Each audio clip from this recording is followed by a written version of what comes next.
favorite? Oh, jeez. It's All like right. it's like a debate. It is like a debate. It always is. I love it. So, Steve Davis, I'm with Real Brokerage, the Qamar Group. I've been doing real estate for 18 years. Let's see, what else can I tell you? My email address is steve@qamargroup.com. You can find me on Instagram. I'm Steve Davis. And why are you my favorite? I am your favorite because of many reasons. You got none.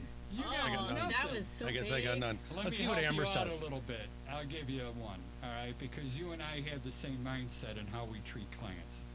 That's a big deal to me. Amber. Beat that, Amber. Game on. I'm Amber Kardosh with At Properties Christie's International. I've been in. Down, Steve. I gave you your moment. Turn his mic off. This isn't the presidential vice or the debates here. There's no I've been mics in- off. Freedom of speech. I have been in residential real estate for 10 years. What can you say? I also do, I work, first-time home buyers, downsizers, relocation investors. I work with every type of client. And why am I your favorite, Charlie? Please. Well, I'm your favorite because I dress better. Steve does Then dress Charlie? pretty That's nice, not very and nice of you to everybody say that. dresses better than me. Jeez. I'm just That's kidding. not fair. I'm just kidding. No, I don't know. I think because, She doesn't have any answers either. yeah. All right, we'll leave it at no answer or whatever. Patrick's giving me the look like, oh my He gave God, me one, are by we the way. in He didn't trouble? say why you were there. So Patrick, Oh, please give us he your went. information. Good morning. My name is Patrick Loftus. I'm a very serious real estate lawyer. Everybody's laughing right now. I have to be serious today because our two guests are the silliest of all gooses. Oh yeah. Yeah, I want to be insulting, but in the firehouse when we had two like this together, we would call them Tweedledum and Tweedledummer. But I actually like these two, so I can't do that to them, and they give the high five. You said that, not me. If you want more serious discussion about real estate law, find me on social media. Loftus_law on Instagram, and on TikTok you can find me at Loftus Law. I appreciate all that, and then also search for Patrick with the cheap flights as well. He puts a lot of great information about that. I would prefer that we keep this to serious real estate talk today. Thank you. Joey, if you don't mind, can you just talk over Ooh, Patrick Joey's a little on. bit in his seriousness? Why, hello, friends. Joey Mathews, NMLS 1330694. You can find me at thevaloannerd.com. Across all the social medias as at the VA Loan Nerd. If you feel like it, you can call or text me at 630-235-2405. There you go. That's me. Charlie tried to put the music on and he absolutely blew it. I always 06. blow everything else. I'm not good on the sound effect stuff. That's it. They should never give me access to the board. I'm seriously disappointed in you, Charlie. You should be. So, Joey, everybody tells me that the refinances are good, but the real estate market slowed down this last week. I mean, I would say that's going to be based on be very area specific. I know Florida for sure has slowed down significantly. Got some fires out there, but nothing's moving. You guys are going to know more about Chicagoland than me. But I mean, yeah, there's plenty of refinances going on. I don't know if sellers are jumping off the fence quite yet to, jump into their next house if they have their golden handcuffs and the twos.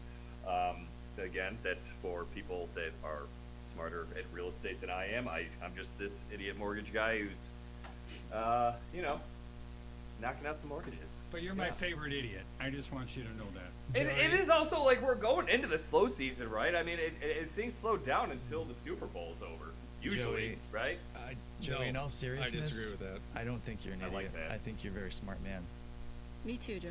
Well, Me too. I do too. Thanks, everyone, but Steve. However, Everybody was Steve.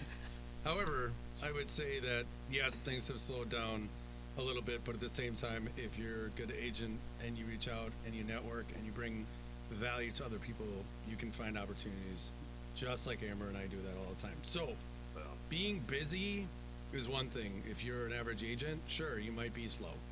If you're not an average agent and you work really hard and do the work, I would say that you're still consistent. Now, you might be busier than I am. Define busy, Steve. What does Well- busy mean to you? I said consistent for me. Oh, I'm just trying to understand what busy means to you. Well, just means we have a lot of clients, we're doing a lot of different things, putting out a lot of fires, things like that. That's actually a really good question. what is an average production per year? How many transactions does a quality, and I shouldn't say quality, a busy real estate agent do in a year? You know, if I remember right, I thought to get into the top 5%, and I think this is a shocking number, all you need is about 6 transactions a year. Ooh. Is that right? I think it's right. That can't be doesn't right. seem I think it's right. Yeah, they don't I really think go you're by wrong. the transactions, they go by the dollar amount, but I'm Well, talking I about can the see top that. 5%. I can Dollar see, amount is very different. Sorry I to can see interrupt. Very Go ahead. different. Yeah, and I please. can see that. No, I mean, I think, I don't know, the number of transactions, I always thought it was It's like gotta be like 40 or 15, isn't 50. it? Oh, No, not for For a a top 5%? I mean, that's what top I do. 5%. Yes. Oh my God. I'm just kidding. No, I'm not kidding, but I don't know what that answer You is. do 40 to 50 transactions? A year? Holy shit. That's a really lot of good. transactions. Ah! Yeah, Repeat. somebody's gonna put a dinger on there. Yep, Steve I said a forgot. bad word. Well, no, but I was. That's my fault. I was actually really asking what busy means because I think all too often you ask real estate agents, "Oh, how's work? Oh, I'm busy." Everyone wants to say that because everyone's like wants to perceive themselves as busy, right? Which Yeah. most of probably are fine. But what does busy mean? Does it mean you're actually in active transactions? Does it mean you're, nurturing your client base? You're, meeting them. You're trying to understand what they're doing. Maybe planning for 2025. Is it, what does busy mean? So it was just an actual question as what that means to you. I mean, to me, when I say I'm busy, I'm always busy because I'm always doing all of those things. But like, as far as like nurturing clients, building relationships, when I have that time where I'm not busy with transactions, I am going out trying to see my clients. A lot of my clients are having babies and their kids are getting older, and I always get so upset when time is gone because the little minds are so, if you're not in front of them in enough time, they don't remember who you are. And there was one time that I'm like, "Do you remember me?" And he's like, I'm like, "Shoot, I've not come to see you." And so that was like a trigger to me that I need to be in front of my clients. at all Busier. times. So You gotta get it in, Steve. So I think the busy aspect, I think that makes a lot of sense too. I think a lot of people want to say they're busy and they're not. I think busy is also an excuse of saying, "Oh, I'm just so I can't do anything. I don't have any time for anyone. This, that, whatever." I think what would make sense is the fact that when you say busy or consistent or whatever, you're just saying that you're working a lot, you're helping a lot of clients, you're working a lot of transactions, you're doing busy work, if you You're will. out there. Charlie's Right. busy right now. I am a little What bit is he busy doing right now there? because I was Messing with trying his to phone. look up, what the transactions were. I had it in. This comes from NAR. September of 2024, they were showing roughly about 2,200 transactions in the Chicagoland area. When they compared that to 2023, there were about triple. There were over 6,000 transactions Sure, and from last year to this year. Sure, in You know? 2021, 2022, 2023, I mean, we got really, really busy, and then we slowed down a bit. And I guess that's the key, is keeping the schedule filled. And like I hear home inspectors right now, they say, "Oh, it's slow, I haven't done an inspection in a couple weeks," and blah, blah, blah. We're still keeping our calendar full, and we actually recruited 4 more inspectors, which I'm thrilled about. So, and the whole idea is to keep everything full. And I think what you two were talking about was more of market share. All right, and we know that there's so many transactions, there's so many sellers, so many buyers that are out there, and they're good. I shouldn't say good, but the real estate brokers that have proven themselves, they're the ones I think that are going to be busy because they've already built up their reputation, Sure. and that's where I go from here. And today, though, I want to talk something just because of your experience, and I know good things happen, I know bad things happen. So today I kind of want to focus, and I'd like everyone to think about some stories about deals that have gone bad. Steve, you just had one, all right? And what I mean by bad is the deal got canceled. So somebody, and this is my thought process, you guys could trash me on this one. Certain things have happened before I, as a home inspector, get into the property. Somebody decided they wanted to sell their house. Big deal, right? Another person decided they wanted to buy a house, right?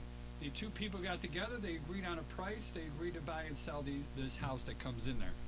Now we come in out the house, and then the deal goes south, And can you share what happened with this house out in Naperville? Yeah, I mean, so first of all, I'm actually happy that it fell apart. The reason being is I didn't feel like it was a good house for my client. I felt like there were too many issues, too many things that came about, so on. You know, they saw that property on their own, an open house. They wanted to put an offer in. You know, I was very, behind that, but I also said, listen, we'll have an inspection. We'll make sure that we, dot all the I's and cross the T's and make sure it's a good property for you type thing. And when we went for the inspection, obviously that was your company that handled it.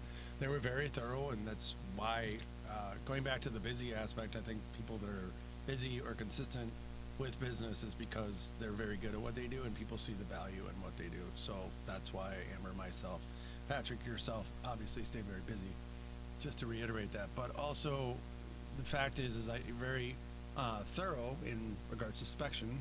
And so we found a lot of things that my clients were kind of debating. And when we had a conversation, we always want to keep it together if it's a good fit. If they're being unrealistic just because they're scared, they're first time home buyers, they're, whatever the reason being, that's a very big difference in my eyes. I assume you would kind of agree, Amber, is that knowing the fact that it's not a great fit for them, we don't want them in a house that they don't like. We don't want them to buy something that is not a good fit for them where they're going to be excited about it and they stay excited through the transaction and then obviously when they own the home.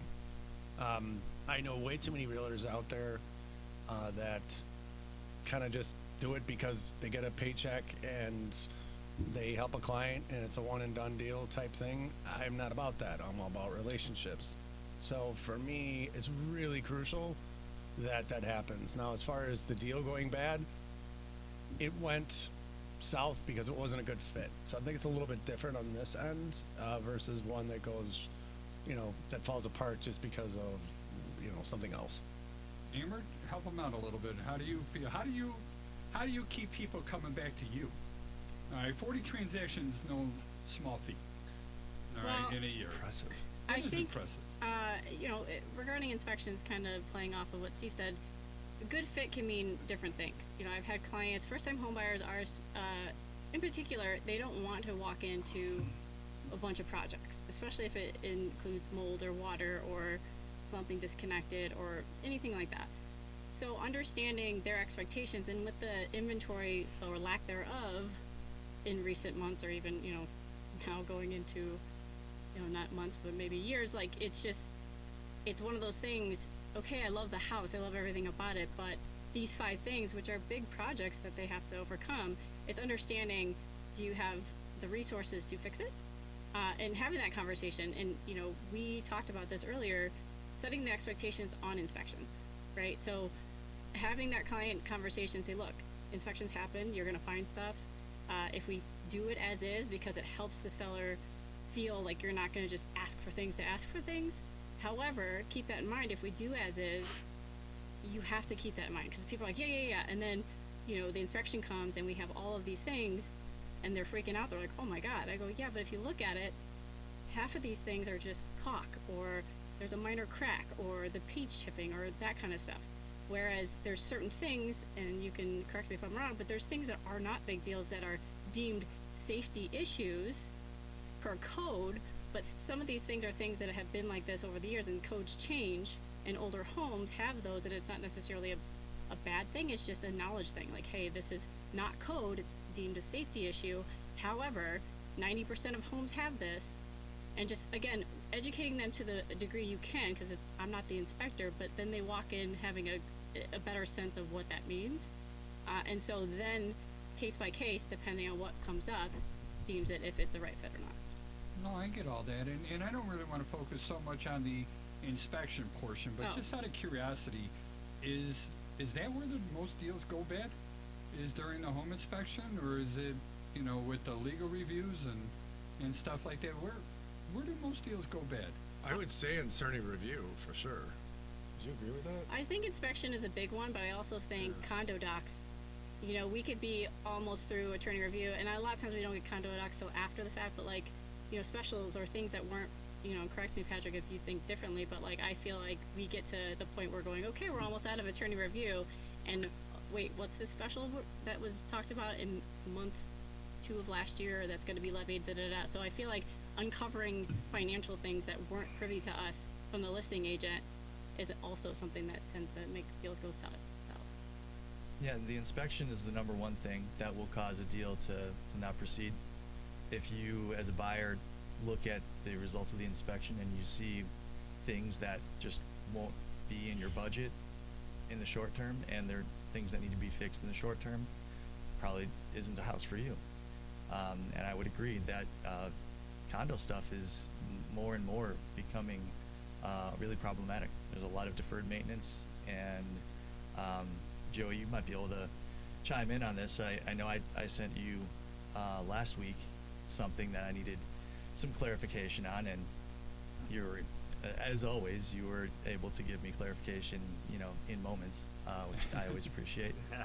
But Fannie and Freddie are really tightening the screws on condo warrantability, and just about every condo transaction I'm dealing with, the exception in a condo transaction would be where everything's fine with the financials and the rules and all that, as opposed to what seems to be more the common thing, where something gets flagged and we have to deal with it.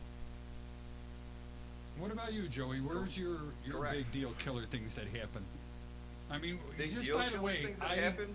I want to hire you to refinance my mortgage, even though I don't have a mortgage. But anyway, I just saw this on Facebook and I thought it was hilarious. Whenever you're buying a house, right before closing, 2 days before closing, I think every single home buyer should go to the new car dealership and just take a picture of themselves Charlie. in front of a brand new Charlie. car and send it to Charlie. their mortgage guy. Charlie, I'm sorry. you shut your mouth. That's You hilarious. shut your mouth. Quitting jobs the morning of closing, that's a good way to get your deal killed. I've had it happen one time. Because we do a verbal re-verification of employment the morning of closing when we send over the wire. And if you aren't still working, then you no longer have income. And that's a big problem when you're trying to get a mortgage. Nah, But, I mean- that's overrated. Come on. How do you overcome that? Somebody not having a job and wanting a mortgage. If you do it 2 weeks prior to close, I can help you find a job. I've done that. Yeah, it's pretty wild. I think but general laziness will be what kills deals on the mortgage end. Laziness by I the don't- mortgage broker. Yeah, for sure, 1000%. And explain that in more detail. It's so hard because I feel like I can explain there it. should be a minimum standard. Thank you.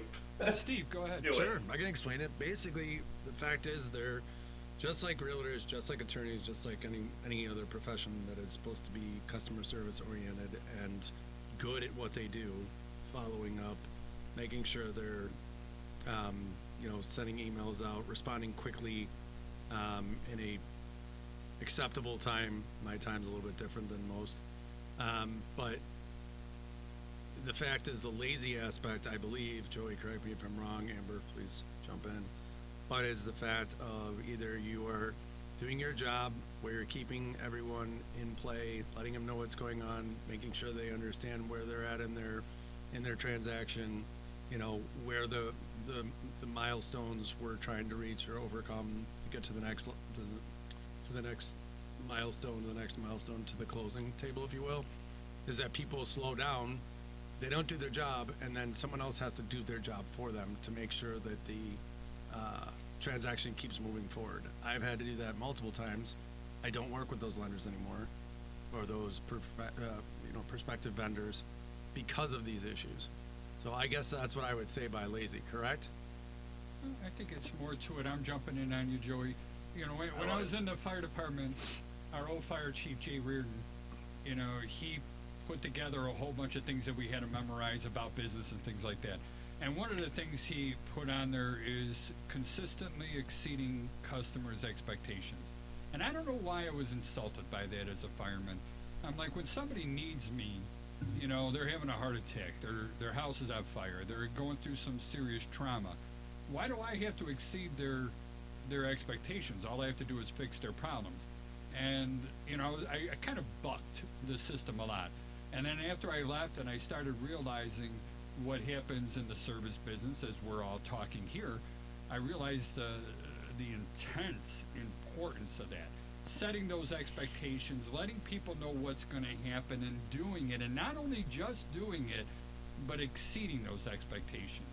And I tried to explain this to new home inspectors starting out, and I came by, just to use numbers, just because we're on the radio and you really can't see me. But if somebody has a scale of 0 to 100, 100 being the best, and 0 being the absolute worst, well, nobody's perfect, nobody's 100. But if you're expecting 100 and you're delivering 95%, people are not going to be happy with your service, all right? They're going to be upset. They're going to feel like they got cheated, and that's where a lot of bad reviews coming in there. So, but if we could bring those expectations down to a manageable level and then do more than what people said, then they're happy with you. In our business, we kind of make a big promise of making a long list. But the drawback with that is it just freaks out people. And that's the part that really upsets me the most. I don't want to kill those deals. I really don't.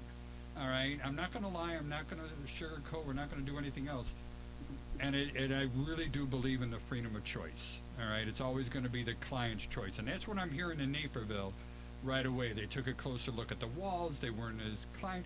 And you know what's going to happen? They're going to move in there. They're going to see these things, and it's just going to needle them and needle them and needle them. And then they're going to be like, why did I ever buy this place? I'm bloviating. Patrick's giving me the bloviating look. They go, why did I even buy this place? And guess who they're going to be mad at? All of us. Steve. I like that. Let's make Steve the fall guy for everything. I mean, Patrick, how do we do that? Well, as a realtor, as Amber a realtor, we're all realtors. We're all doing what our profession is. The fact is, no matter what, it always falls on us. Steve, I think it's realtor. Oh my God, here we go again. You think what? And you're talking too soft. It's realtor, not realtor. I'm trying to correct him. She likes to mess softly. with me. Correct. Guess what? I don't know if you can. Whatever. It's realtor. Whatever. I heard it pronounced relitter too. So either way, I'm sure it's okay. And man, I need help, Patrick. Here, these two are. Why are you not I don't. entertained? He's just giving me the. We're trying to have fun. This is supposed to be a fun thing. I don't care how they say that word. Do you care about them? I don't. What? Do you care about these two? Oh yeah, of course. I mean, I care about people. You notice he didn't look at us when he said that. He was like, "Yep, sure." Realtor, realtor, Relitter. Whatever. There's a difference somehow. Is there? No. I don't know. It's from a Modern Family. It's Modern Family. Realtor. Oh my God, I actually remember that issue. It's the best. What are you, It is some kind one. of realtor? I am. Realtor. She's a realtor, lady. No, she goes, "What are you, some real estate agent?" And then Sophia Loren goes, "It's a realtor. course. There's a difference somehow." Literally Somehow. dozens of And people I was across like, the country true. got that joke. I got it. I got Which is it. all good. I laughed really hard when I saw Me that. too. I want to learn a little bit more about condo docs and why are they so difficult to get. They're really hard to get. I know he won't. okay. He won't even respond. He's just drinking his coffee. He won't even talk. I'll to tell me you why. anymore. The reason that condo docs are so difficult to get sometimes is because the management company, when you call them and you say, "Hey, I need the condo docs," and so on, even though, whether it's us as realtors, realtors, See, it's in your head now. or the attorney is supposed to get them, I think it's a joint effort. I think who cares who gets them? It's just the fact that we got them. And sometimes management companies, they are more difficult to get a hold of, or they don't want to send it. Or speaking of lazy, they just decide, oh, well, I'll just wait because I don't care, or I got other things to do, or whatever. Meantime, the realtors and the attorney are waiting for it. So it's, it can be frustrating. As far as that goes. Is it attorney or lawyer? Which one do you prefer? I would say, which one would you prefer, sir? I like lawyer. Attorney sounds a little bit like, no stuck up. We don't want stuck up. All right, my favorite attorney, Patrick Loftus. Then. Yeah, I walked into that one. Not good jokes. I feel like, can I weigh in on this? I feel like condo docs are harder to get when you're dealing with a self-managed, smaller building that don't necessarily have any kind of management style or minutes or meetings, and we needed 22.1 completed and trying to hunt that down. So I always try to talk to my clients knowing that they're in a self-managed smaller building, asking them, have you guys met recently? Do you guys tell me about how your HOA works, given that you're self-managed? And a lot of times they're like, we've met once in the last year or two, and it's like, that's not good. Hey, do you have a budget? And they have a half-baked budget, and it's like trying to get them, well, if you're looking to sell next year, let's talk about how we can get this a little bit more concrete and structured, because the lender's going to ask for the 22.1, is going to ask for meetings. So, talk to your fellow HOA if, you're not on the board, because usually there's somebody on the board handling the money and all the things. I haven't said that in a while. What is a 22.1? It's a .1, not a .1. I don't know what that was. I don't think that's a meaningful difference. Thank you, Patrick. I think it is. See, I have a little bit of a different Doesn't sound perspective right. when I know that a building is self-managed. I have a whole process for that, because I recognize that those people, anyone on a condo board is going to be a volunteer. Their level of expertise Good is point. probably going to be fairly low. Fair. And the best thing I can do to help my client in that situation is have a process to teach the person what I'm looking for from them. Teach the seller. Not the seller, the board member who I'm probably dealing with. Nice. I do what I Charlie can. just banged his knee on the desk. It was the good knee, not the but bad knee. providing them with forms that they can just fill out, just serving it to them in a very understandable, digestible way, I have found to be quite successful when it comes to dealing with self-managed associations. Now, there's pros and cons. So the self-managed association is going to be more difficult to understand the inner workings because of what Amber just described, which is they may not be following all of the formalities that they're required to. If you are a 3-unit building, you may decide you don't need to meet with your 2 neighbors who you see every day on a quarterly basis to figure out who's shoveling the snow. Larger associations are going to be probably more easier to deal with in terms of the process. They're probably going to send you to one of a couple of different websites that I won't name because it will make me upset. But I think that when it comes to that, sellers and their lawyers are loath to order those documents until they absolutely have to, because they're very expensive. What's very expensive? $300, $400, $500. Yeah, That is a especially if lot of it's money. home-wise. Yeah. I wasn't gonna name them. Patrick doesn't like Homewise. Ooh. No one likes dropped it. HomeWise. None of us do. So I'm indifferent. So there's pros and cons. I really like Homewise. He's talking about different HomeWise. I am. We're so the pros and cons are that you have a more robust set of documents and disclosures. They're going to be a lot more expensive for the seller to obtain, and it's a whole minefield, because if you need updates to any of that stuff, deal falls through. An inspection, you need to order an update, it's more money. And Patrick, can I ask you a question? Sure. When you have this process and you're talking to your HOA contact, at what point during the process are they already in the midst of selling? Are they thinking about selling? It would be after I have the contract. One of the things I'll do from the near the beginning is ask the client who should I be contacting with respect to the homeowner association, and they'll usually have someone to communicate with, and I'll send them an email with all of the forms that I'm looking for. I feel like if you make things, the easier you make things for people to do, the more likely they are to do them. And so if I can make that process, if I just send them an email that says, send me all the condo governing documents and disclosures, I'm going to have a low probability of success there, because who even knows what that sentence, what I was even asking for, other than other lawyers and maybe a handful of real estate agents. So right now, he just explained the difference between putting in an effort and, quite frankly, using Joey's words, being lazy. All right. And then getting mad when somebody does. I don't know. When I don't know something what you're goes bad. asking me for, and you go, "Oh, this idiot," and then you're already set down a bad path. And I've also seen it where, Joey, I need you to chime in a little bit, but when we do our Zoom calls with our clients, and then all of a sudden I'm getting a phone call that, the deal got kiboshed because certain paperwork wasn't provided or certain things weren't done to the mortgage, and then the mortgage did not get approved at the last minute for whatever things. I mean, you can do action where you just check boxes and get it off your plate and push it off on someone else, Well, you can actually set the expectations on what needs to be done and what's going to happen. Yeah, and to clarify, when I'm talking to my clients, I'm having these conversations now for 2025. You know, when I know they're in a small, I'm not talking about when we have the contract. I'm saying, okay, how often does the HOA meet? I know you're self-managed, and try to get a sense of how organized they are. And then preemptive, you know, we're in October, so if they're not looking to list until after the new year, that gives them a couple months to prepare. But like,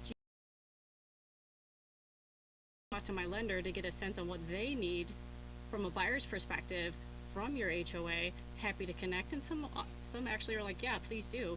It's to prepare them, again, to Patrick's point. You want to alleviate any messy things from laziness, or just, you don't make assumptions. You know what they say, like, you just try to provide as much information. What do they say? Yeah. Well, I can't say. You assume Google me and you do things or something It like makes that? it makes a buttocks out of you and me. A buttocks. I like that word. That is good stuff. I like that. I'm looking for Devin for approval, Go and Keister. we're getting a thumbs up. Keister. Yeah. Keister, Fanny.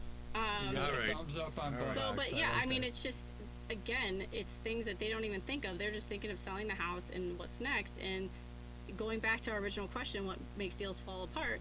HOA docs, because they're, a lot of times those are the buildings that aren't prepared. And like, I have a lender who has a template for like what, like from a budget, if they don't have any kind of budget, can toss it over. So, you know, it's just having that conversation early on. Yeah, And you same. asked about. I'm sorry. Go ahead. It's same. You know, having those documents at the ready. You know, not assuming that, you know, people, you know, you could take it from one perspective, which is that, you know, people should be doing what they're supposed to be doing. But you can also recognize that from a pragmatic standpoint, people are just trying to live their lives. And with a small self-managed association, they're going to do what is necessary and probably no more, which is fair enough. I can't say I would do differently.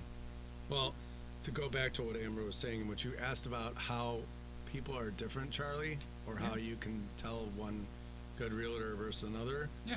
We were is talking about doing the extra work.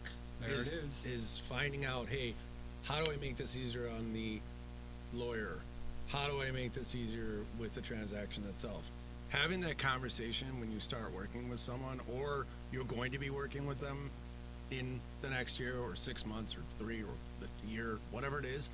Listen, I'm going to need these documents. What are these documents? Oh, these are the documents, but blah, blah, blah, blah, blah. And you tell them all those things. Then that's in their head. And then once you contact them again, because they're going to be a client in the next however long, you say, hey, were you able to get those documents? Were you able to get those ordered? Whatever. Because we're going to need them anyway to sell the home. And those documents, you know, when you say we, you're talking about what the mortgage company needs, what the attorney's going to need, and so forth. But yet I hear all the time real estate brokers telling me that we shouldn't be knowing any of that stuff. We shouldn't know what the attorneys are going to do, or the mortgage people, or the home inspector are going to do.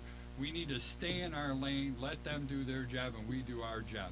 We don't want to get sued. And how many deals fell apart for them? Yeah, That I don't know, right? because I don't do I business mean- Wow. with them. Well, that's the point, is that, Yeah. those are the people that are, they're not educating their clients. They're not educated in regards to what they're supposed to do as actually an agent. And more importantly, what'd you say? Yeah. I just I mean, preach, brother, preach. It's this is not difficult. It's the fact of like, this is your job. This is how you make it easier on your client. This is how you look good. This is how you get referred. This is how, you know, this is the best way of doing things. And that's the one thing that Amber and I think really relate in regards to understanding like how to be exceptional and not be the average. And you have to be right now. I mean, you have to be more than 100%. everything going forward with all the changes that have happened. And, you know, buyers need to understand, truly understand what you're going to do for them and how they're going to be, you know, cared for, white glove, truly. You're going to be their advocate from start to finish, and you're going to provide them as much information as possible. So, I'm loving all that stuff. It's setting the expectations and knowing what your vendors are going to be doing and preparing your clients for the vendors, you know. So like when we're dealing with Joey, it's going to be, I need all these documents. I am going to make sure these documents are here. We don't want these deals to get thrown off at the last minute. Am I off base, Joe? Yeah, no, I won't work with people who aren't going to send me docs. That's just lazy. I'm not going to make the realtor look bad. I'm not going to make me look bad. If I pre-approve it, it's because I have everything I need to pre-approve it. It's because it's going to close. When we're dealing with HOAs, it's a little bit different just because, I mean, if they use HomeWise, yeah, we got the order of HomeWise docs. And I have such a problem with this. So a lot of stupid project managers will write unknown in their questionnaires. Unknown is not an answer to a yes or no question. Do you have deferred maintenance issues? Yes or no? You can't say unknown because Fannie Mae is not going to securitize that loan anymore if you say unknown. So, sorry, this happened to me last week and I got in a fight with the project manager. So, Fannie Mae, Freddie Mac, they're not going to allow deferred maintenance anymore. You can thank Surfside. Obviously, that's a terrible tragedy that happened to Miami. Surfside collapse. But that's essentially what we're dealing with. Is we have to make sure that projects aren't going to fall apart. A lot of people die if a building collapses, right? So, you got me on a high horse again that I wasn't expecting to get on just now. Well, no, what you're bringing up is important because if it's a high rise, it's very different because they have to. The 22.1 is very different because it's wardable or non-wardable depending on the building. That makes a huge difference. And as an experienced realtor such as Amber and I, we know how that works, and we know what they're going to run into.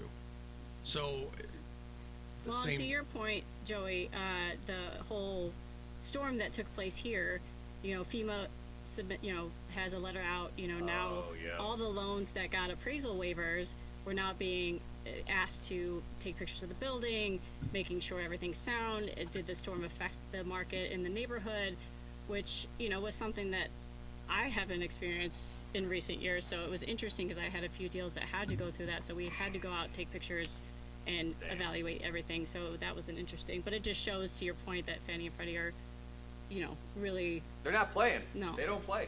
Yeah. Or should they? This is everybody's money that we're dealing with here. It's also their safety. Yeah. Safety, money, lives, family, wealth, you name it. It's all wraps up into one thing. And it just dawned on me listening to you that I think I'm the only one here that really doesn't do much on setting expectations with potential clients. I think the three of you Patrick, mostly with sellers, I assume, right? For what? What do you mean? Setting expectations on how the deal's going to go through, what's going to happen, what are the steps. Is that you, or do you leave that off to the brokers? No, I mean, I need all of my clients to know what I'm going to do for them, what I expect from them, and what they can reasonably expect. If I don't start there, how can I expect people to be on the same page as I am? How do you get that to your client? I have forms. I have form emails. I have an engagement letter. How do you get them to read signs. it? I mean, that's up to them. That's up to them. Yeah. All right. I mean, how do I make someone do anything? You can't. I don't have that ability, and so. Do you know who you are? You're Patrick Loftus, for crying out loud. The lawyer. I am. The I am. attorney. And if I thought you were an attorney. No, lawyer. We're going to switch lawyer. back He and forth. I appreciates like lawyer. attorney. If it was possible to clone myself and I can send myself everywhere, and I could be everywhere at all times. We've seen multiplicity. It doesn't work. Yeah. Well, if it didn't work in the movies, then what chance do we have here? So at some point, people have their own autonomy, and they select their level of involvement as far as what I have to offer. But Sooner or later, we got to be accountable for our own actions. Sure. And if I didn't make the effort, at least I can't really tell someone, well, did you read the email? Because that's fun. That's not fun. That never goes over well, does it?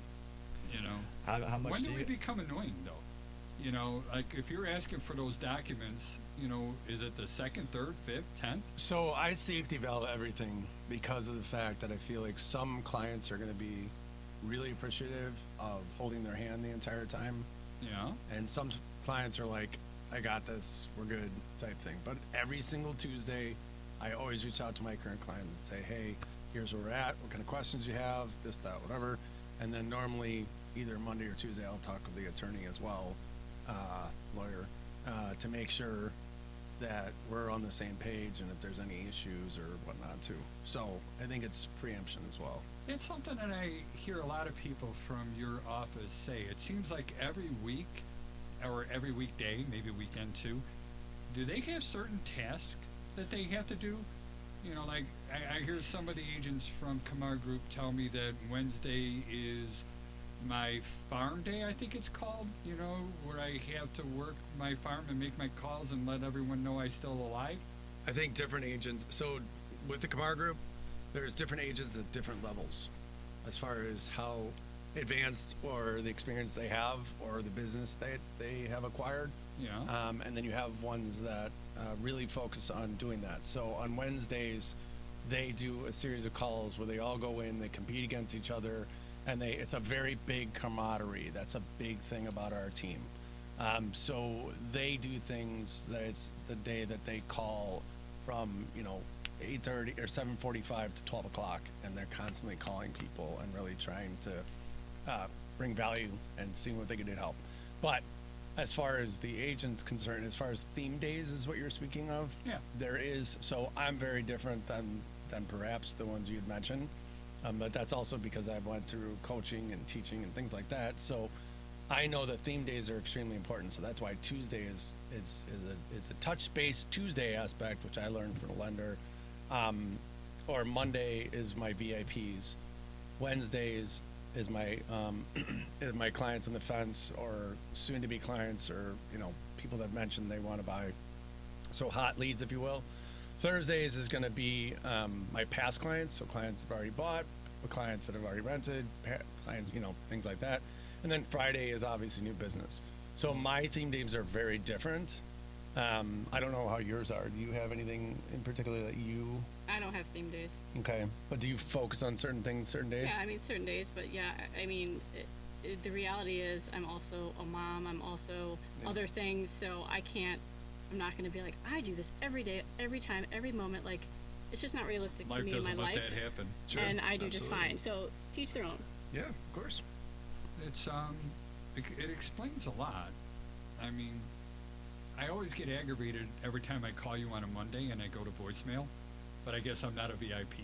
So What in I get all that. Oh. And then I'm It's sorry, not. You're not Amber, part of the you have theme been, on Monday. You're I'm not. So Amber, you just become How my often? favorite Hold real on. estate broker. No. Mm-mm. You know, I No, always no, no. answer my phone. No, just you don't. Not your phone calls. Oh, but everyone else. sorry. Okay, yeah, that makes sense.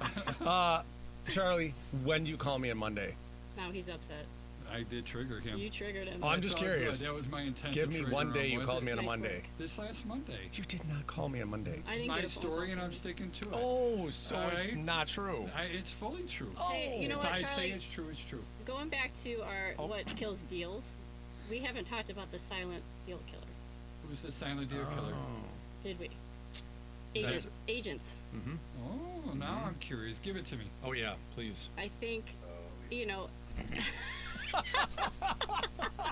I'm still here, guys. I'm still here.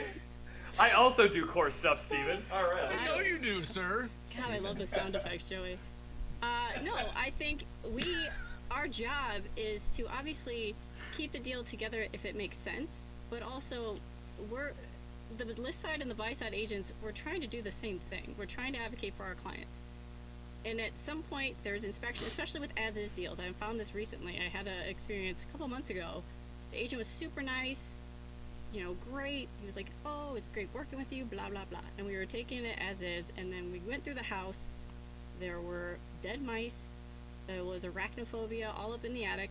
I mean, I've never seen anything like it because there was a disconnect in the dryer. I mean, there were just things that we took it thinking that it was a normal house. These are things as a homeowner, why would you want to live in something like that? So I went to the agent, I said, hey, we took it as is thinking it was fine, but we've got Halloween night in the attic and like Mouse Town in the basement. Like, I think that we should get some credit. And he totally went sideways. He goes, yet again, another agent claiming to have as is. And he got real snappy. And I was like, sorry you feel that way. I'm just trying to do what's best for my client. And you should understand, if you were my client buying this house, you would feel the same way. And he paused. He's like, well. And it just left. And so a lot of times when those get too heated, things go sideways. The agent goes back to their attorney and they're like, they're being ridiculous, blah, blah, blah. And the attorney ends up, the lawyer, however you prefer, they make it much bigger than what it needs to. Whereas we're trying to keep it level, making it make sense for both parties and keep it moving if it makes sense. But a lot of times And luckily, this deal did not fall through. He then apologized for acting that way, and I was like, cool, understand. But I think agents kill deals too. No, and I have to jump on that too. I completely agree with that. And the fact is, either you handle it professionally or you don't. And too many agents get, I'm going to say, butthurt in the fact of like you having a difference of opinion. That's acceptable. I'm just saying in general, like you can't. What we do is all business. It's not personal. It's not personal. And the fact is that when they get upset or whatever, it's for whatever reason. It doesn't matter whether you're having a bad day or you're just that person or whatever. We have to do our fiduciary responsibility for our client. That is our job. And the fact is that this client got mad at you, the agent got mad at you or frustrated with you and so on. That's understandable just because they want to, maybe they're having a hard time selling the house, but that's not your problem.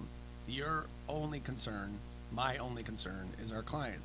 So therefore, I think that you need to handle it respectfully, professional, and not cause a stink.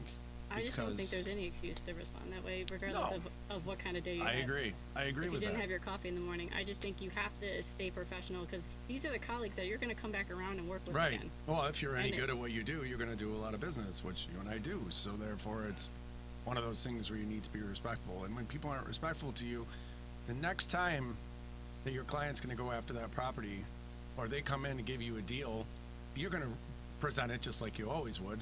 But at the same time, if your clients ask you, what do you think of this? I'd be like, well, I explain all the details, it's a great offer, great terms, great this, that, whatever. And they're like, well, what do you think of the agent? And we are not biased, but we're also like, what's going to get our client to the finish line, whether you're buying or selling? So it's really crucial for that. I think it's important, not only in this context, but really in any context in your life, to take a step back when something is, when you have a reaction to something that is visceral. The first reaction isn't necessarily how you want to respond, when you get back to your normal adult mind. Now, in the context that Amber's describing, you take a step back and you think to yourself, if I was a buyer, how would I feel about a lot of spiders in my attic, a bunch of dead mice? Wouldn't feel good about it, right? So, that's one thing to take into consideration. But then, from there, I think you would then think to yourself, what's this going to cost? And pest control, generally speaking, I mean, from what you're describing, I don't want to quote any pest control companies' prices, but it's not that expensive. Not at all. No. And to sort that problem out, from a seller's perspective, if I was advising a seller there, I'd say, look, I think you probably want to do this for yourself as much as for the buyer. If you didn't know there was a lot of spiders, I mean, maybe those spiders are up there and they're controlling all of the horrible mosquito problems that you have, which we should let them know that those are. It's a good thing. Those spiders are actually a plus, and we're gonna sell the house with the pest control spiders. Probably not the case though. Probably the spiders need to go live somewhere else. Go get a mask on and some gloves and a bucket and a shovel, and let's take the dead mice out of the basement, the crawl space. See if we can do that. Set a couple mouse traps. If it's a house in the country, you as a buyer, and now we're going to flip to the other side. You need to let your buyer know that field mice. It's not a matter of if; it's a matter of when. Because Sure. when it gets cold out, those Yeah. mice are looking Correct. for someplace warm. Well, and I Yeah. think it was more the fact that the project in hand to rectify the attic thing was the big unknown. You need a cat, is what you need. No. You need a cat. But Anyways. it really is an easy fix.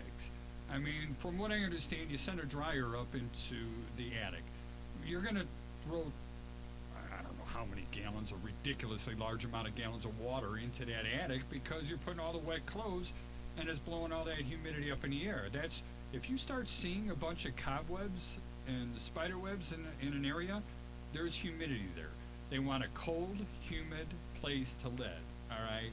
And that's one of the reasons when we had the vented crawl spaces, they were just loaded with the spider webs, and it's because the humidity levels are just too high there. So it's simple though. We take the dryer duct and send it through the roof and get it to the outside. Right. Problem solved. Sure. Move along. When I moved into my house, we had the person did it half. He didn't do it the right way. And Almost had you twice on that one. Half baked. so he didn't do it the right way. And so when we got in there, I said, hey, you got to do this during the inspection or after the inspection, whatever, when we're buying the house. There were a lot of things about the house that I liked, so I was like, fine. When I got there and it wasn't done right, literally he just put a nail up, put the vent up to where the You actual. see that a lot. Yeah, it was ridiculous, and I'm like, Yeah. are you serious? But it's like, well, pick your battles too, right? So I always tell buyers, nothing is perfect unless you're building it from ground up, and you still may have problems. And those aren't even perfect. Right, exactly. So it's all about creating proper expectations, making sure they understand. I have a thing that if they're looking at houses and they're between a 5 to a 7, that probably is not your house or anything below. But if it's between an 8 and a 10, that might be something where it might be a good option for you based on your search criteria. Interesting. And I went to real estate school. I don't know if I ever told you guys this, real estate broker school. Mm-mm. And I never took the state exam to go ahead and get my license. But that entire class was strictly, I should say mostly about law. There was a very short thing on ethics. I think there was only one sentence on home inspection. They did have a lot of stuff on mortgages, but it was mostly on laws and filling out agreements and contracts and stuff that comes in there. And yes, we only have 1 minute. Patrick? That's because usually the people teaching those classes are lawyers. They teach you what they know about. Fair enough. And I think it was in the actual program guide. But, and this is where I kind of really wish that real estate brokers would learn the home inspection business. If somebody can give you those classes, take the time and learn what we're going to be looking for. If they can learn the mortgage person, what's to be expected. The more you know, the more you're worth, and the more value you're going to give to your client. But with everything else, we are running out of time. We only have 1 minute left. I got to go through the horn real quick. Amber, can you give us your contact information, please? Yes, because I failed to do that at the beginning. Amber Kardosh at Properties Christie's International. Instagrams, Amber Kardosh Real Estate. And you can reach me at akardosh@properties.com. Sounds good. Steve, please. Sure, Steve Davis, Real Brokerage, Qamar Group. You can reach me on Instagram at I'm Steve Davis, and my number is 312-513-6314. Sounds good. Patrick, please. My name is Patrick Loftus. I'm a real estate lawyer. Probably the most serious real estate lawyer in Chicago. Top 3, at least. Find me for serious takes on Instagram, Loftus_law. I don't know how you're keeping us straight. I don't either. 'Cause On TikTok, It's Loftus Law. Joey, please. Why, hello, Joey Mathews, 630-235-2405. You can find me at theVALoanNerd.com or across all the social medias as at theVALoanNerd. He does have the most romantic verse. Let's go! I mean, Devin Tingle's our producer. He makes all the things Thank you, work. Devin.